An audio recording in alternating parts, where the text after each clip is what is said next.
M და N ნატურალური რიცხვების შესახებ გამოთქმულია სამი წინადადება, რომელიც აუცილებლად ჭეშმარიტი. პირველი, თუ M-ი 5-ის ჯერადია, ხოლო N-ი 10-ის, მაშინ ჯამი იქნება 5-ის ჯერადი. ეს პირველი წინადადება მართებულია, იმიტომ რომ თუ M-ი არის 5-ის ჯერადი, ეს რას ნიშნავს, რომ ბოლოვდება ეს რიცხვი 0-ით ან 5-ით. თუ n-ი არის 10-ის ჯერადი, ეს ნიშნავს, რომ ეს რიცხვი ბოლოვდება აუცილებლად 0-ით. ამიტომ ამ რიცხვების ჯამი ან 0-ით ან 5-ით დაბოლოვდება.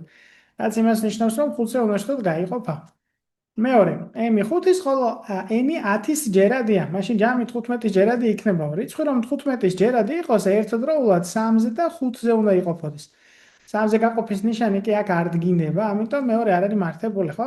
მაგალითიც შეიძლება მარტივად ვიპოვოთ, როცა რიცხვების ცალ-ცალკე იყოფა 5-ზე და 10-ზე, მაგრამ მათი ჯამი არ იყოფა 15-ზე, ხო? მაგალითად 5-ზე იყოფა 20, 10-ზე იყოფა 30. 5-სა და 30-ის ჯამი 50 არ იყოფა 15-ზე და ერთი მაგალითიც კი საკმარისია, რომ ამ ტიპის წინადადებაზე ვთქვათ, რომ არ არის ჭეშმარიტი.